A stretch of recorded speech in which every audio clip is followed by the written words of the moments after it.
depending on where you at. Just going live with everybody for a few. Oh, sorry, coach. I was going to wait till you finish, but I just came to say that the deal's over. After that, we can't do much. Hey, hold up. What you mean? We just won the last 2 Super Bowls. We're still the best team in the league. It's a deal over. All right? Not even put up a fight. You want to sponsor somebody that can get beat that easily? You would have signed your mom. My coach. You know, Jerry Data doesn't fail. Just going and blogging and talking to everybody for a few.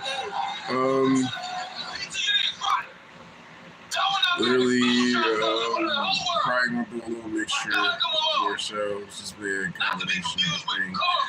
Giving everybody a quick talk to more so. First things first, because I didn't get a chance to go live besides one time this week. Congratulations to the Philadelphia Eagles on becoming the Super Bowl champions over the past weekend. Congratulations on 40-22. The city had turned up and had its parade on Friday. Lovely celebration, you know. You feel the bleed. You feel every fan bleed green around Philadelphia, not too far around the area. So it was definitely a great moment to have for the whole city and whole. For a team and everybody, you know, I felt like everybody was in tune. Literally, sports has been that thing that brings everybody together with the underdog story and whatnot. So it was great to see the city, the players, you know, everybody in the whole come together for the celebration for the city and all of its people together, more so that celebrated. That's first things first, you know, shout out to Jalen Hurts for winning Super Bowl MVP. Should have put you down for any time touchdown, but the Saquon was going to get it for me, but literally, you never know how things go. So, touching on a few things. Regardless of what, it's just been a roller coaster up and down as far as training wise. Honestly, if I was to be realistic, I probably took like this week off more so in general. I think I probably took like this whole entire week, or maybe like last 2 weeks in particularly. No, I correct myself because I trained most of the days last week, and then up until this Sunday was like the last day I think I trained.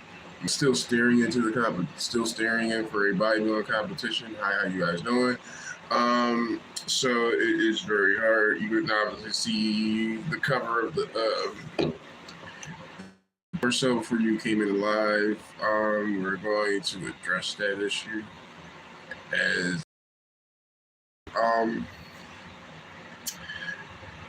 it don't work. It's been trying to work itself out, but it hasn't been working. And it's one of them hard things where you can literally just either be trying to sit and either doing your best more so, and you know, this is life. You don't have no control over it more so. And it's very, like I said, it's very hard to like pursue a passion, pursue a goal more so. I think by the time I said that I was, how you guys doing? I think by the time I said I was like 17, I literally said to myself, this is when I probably first started getting into bodybuilding more so. Because I was making the transition. I was in high school, so I was literally trying out for the team and got, I made the tryouts and everything, believe it or not. Didn't attend minicamp, didn't attend training camp. I didn't attend what's going on, guys, and I didn't attend the prior 2 scrimmage games more so. So that's how I ended up floating in the bodybuilding more so. It was an actual person that influenced me heavy that got me into that more so. It was I can honestly say it's like one of the coach like sports that I got introduced to where in a format of, you can say, if you are a self-absorbed person and that you love the person that you are, you're that type of person where that kind of fits your mold more so. Not to say that you're really like that, but it's an outward showing of your inward belief. Not inward belief, more so inward teaching, inward structure, more so. So you're always knowing when and where of how to keep yourself well and ground disciplined in order to make the cut of the frame. So that's one of the things that attracted me more so about bodybuilding and over the years. And then, gravitatingly, trying things out, doing different things, you end up kind of seeing like a whole different thing or side to yourself. More so, it's very different because as a young man, I didn't see myself getting into weights, getting into that. I didn't get into football to probably literally 12, 13 more so. I'm going to probably say a little bit later on. And I probably definitely didn't start really following it heavy. So once I did, it was like, I like this and why not pursue it? Going through whatever I was going through as a child, teenager more so, that being what it be. It's one of the things where it's hard, difficult prints to shoot, but it's definitely one that I say it strayed me for the better more so. Bodybuilding had strayed me for the better. I didn't have the long-term plan like most people did. Some people were good at. Some people will either have their life structured, planned, by the time they're kind of set, molded by a certain age point. Kind of wasn't like that for everybody. And sometimes when you go into life without a plan, you might not know where to go or roll with it, but you sometimes can know and map out where to go with it. And that was the more ordeal about that timing and everything. It taught me the discipline. It taught me the structural, taught me structure more so about when to train, how to train, when to eat, what to eat, and keep learning more and more because as you see, there's new information involved each day, and there's never the right, wrong answer when it comes to certain things because your body will always be the key thing to show. That's one of the things I love about bodybuilding as a whole, in a sense. And, that's kind of what gravitated me towards that. With that, and then I guess just being in the gym was already the shock part it is. Actually, when I started lifting on a serious level is when I've actually started to grow more to like everything more so. I was just I never thought this, because when I started off, I was about 145. So you think about 145, I came into that, I'm going to say in my junior year. By the time my junior year was already done or halfway done, I want to say, because I started school in September, by the time I think I had my first bodybuilding competition, literally, and I lie to you not, in 2009, believe it or not, or I want to say 2010 or so. So, pretty interesting. I thought I was very much in shape. I came in second place, believe it or not. It was pretty good. For me, I felt like I was pretty good. For first place showing, I felt second place was okay compared to who I was going up against and whatnot. Because this is me. I'm still doing, do the metric size of everything sometimes. And, rather if it's genetics or whatnot, some things don't always work itself out. And, that competition opened my eyes for a lot more to end up going into with more momentum the next year, more so for not a rival, but it was just we're going to go ahead to keep me motivated, and turned it around, ended up winning, my first 2 out of 3 competitions throughout that year. At that point, I think I still had wanted to basically go. I basically had wanted to had the mindset to go pro since I was 17 and walked into it. More so. As far as the weightlifting aspect, I don't know what came in a sense. It was just like it comes with it, and I started liking it more. And I guess like some people they love, harder drugs or anything else like that. For me, lifting heavy was just like, oh man, I actually kind of like this feel. And for me, like also like I said, from where I started to where I was, it was also remarkable because I was probably give me about give or take 160 or so. Um, so I'm about like 160 probably like deadlifting 440. Finally probably bench pressing 225 and then probably squatting 225. So that was one of the numbers when I first started off. So we fast forward to the first year and we're squatting 315, we're bench pressing 315, and we're deadlifting 5. So that was already in the aspect of Phil saying, "Yo, I kind of like want to like going to the competitive realm also, if I could pick up weight." I wanted to get into the realm of maybe a powerlifting meet more so.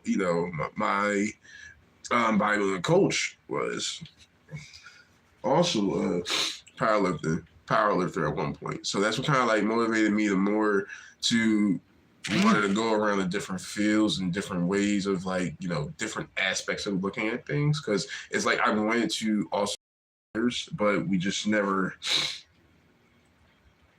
I want to say timing, but it's life, and then life is gonna work if you're gonna work it more so.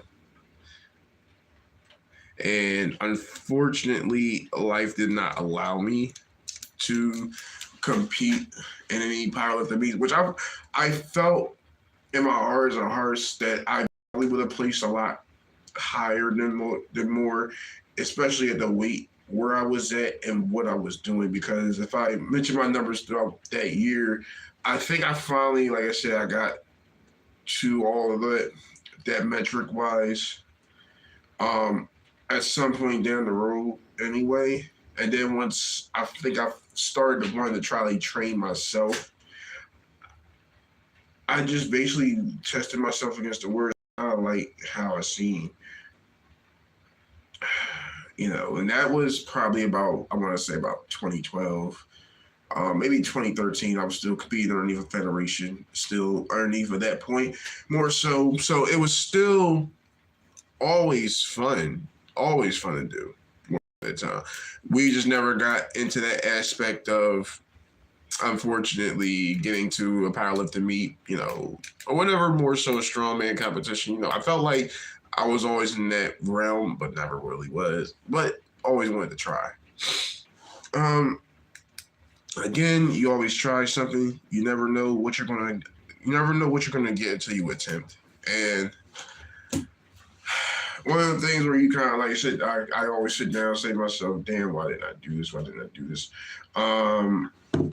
Because it's always one of the things where I can never tell where life was going to go in a sense. Because if I said that I started competing in 2010, I literally I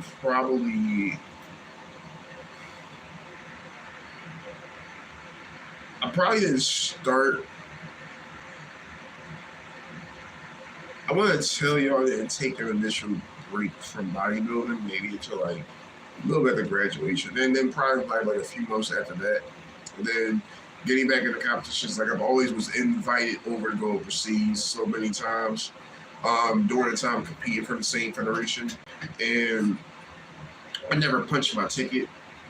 Should have been one of the things I should have looked further into. Seeing other different federations, seeing that they were always, coming along. I should have gotten my name out there more. Things you always say you shouldn't do. I will tell anybody, do it. If you see your name in the limelight, put it up there. That's one of the things. So we fast forward. 2013, we get a concussion. We've already been a couple years in. Let's kind of take a year off. Can't train, can't focus, you can't really do too many things at that point. It lasted for a while. We fast forward to 2014. We're working our way back into the fray of a lot more stuff. I could say I didn't compete 2014. I could tell you I maybe did a competition, I I want to say in 2015. It was a very hard, struggling point by the time I finally got back into the competing stage. I think my last competition was probably like around July of 2013 was by the time I last competed more so. I think if I'm not mistaken, I think I took a second place trophy home at that point as well.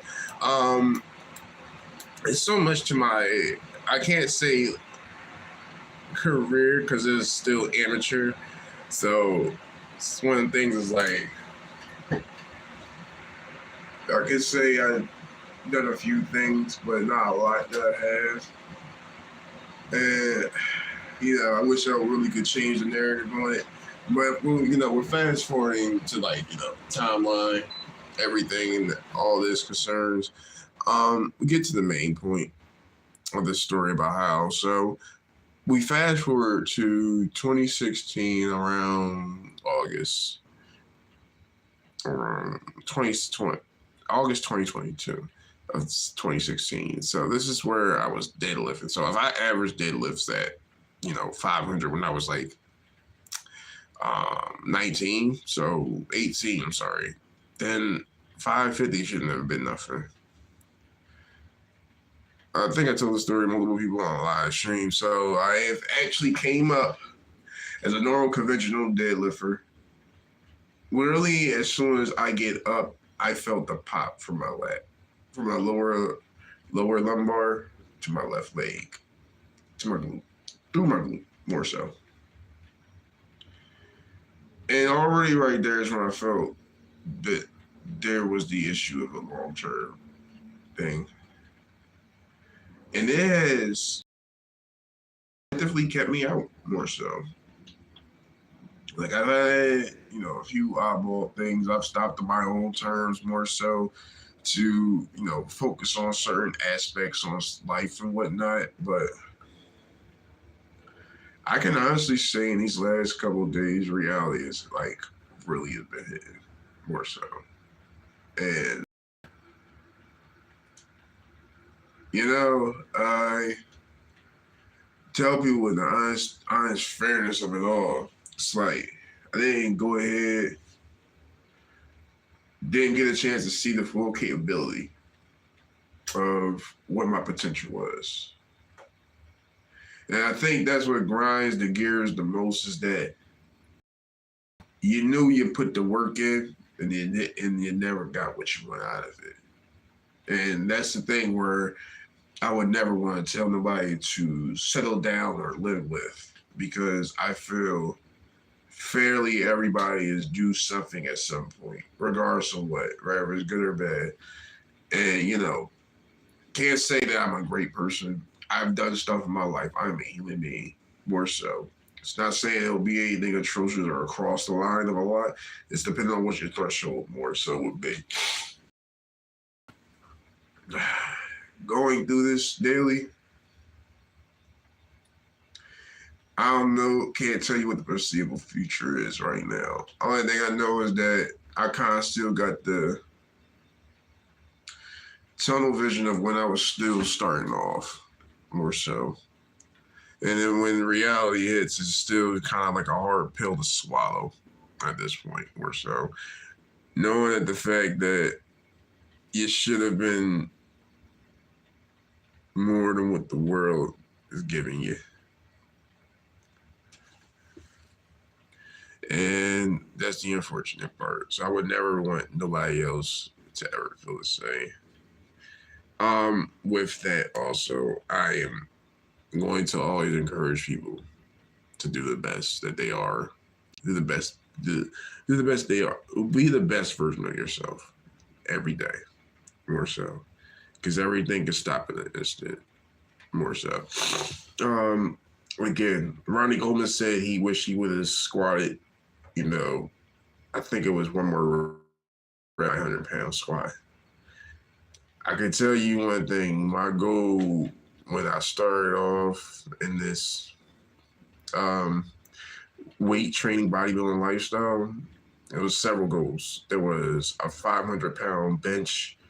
There was a 700-pound squat and a 1,000-pound deadlift I wanted to achieve at some point. I don't think I'm gonna achieve the deadlifting part, nor probably the squat part. As far as the bench press part, it's one of the things is if life works itself out for me to be able to do these things, then that's just how it is. Phil, I don't even know. Can't tell you I see that in the foreseeable future. But even right now, I still fight to go ahead and try to want to compete in this competition that I wanted to sign myself for. So, with any case, like I said, I'm just living it up, living the dream. I'm gonna always try to influence and encourage more so. And maybe, like I said, hopefully everybody gets towards their fitness goals and I'll be able to see everybody else's version of their goals more so and be there to help root for y'all. And like I said, I'm here to positively influence anybody and everybody, and never to be a decliner. And for that, I'd like to thank everybody that probably came out today, writing in the comments, liking and sharing the video, and everybody that's in the live feed now today. I do appreciate you guys. Like I said, going in, showing up, and just showing love. It really do help out more. Trying to have more of these live feeds come out more. So I'll probably do a little bit more also once we get more of a structured schedule. We're still getting adjustments to everything in life. So of course, guys, I really do appreciate when y'all do come out, showing love, writing in the comments whenever it's not enough. No, whenever y'all can positively. I was going to stay positive with everybody in the chat more so. And like I said, do appreciate y'all. Thank you guys. I'm gonna probably take some time out with y'all later on this week and take it easy and have a good weekend.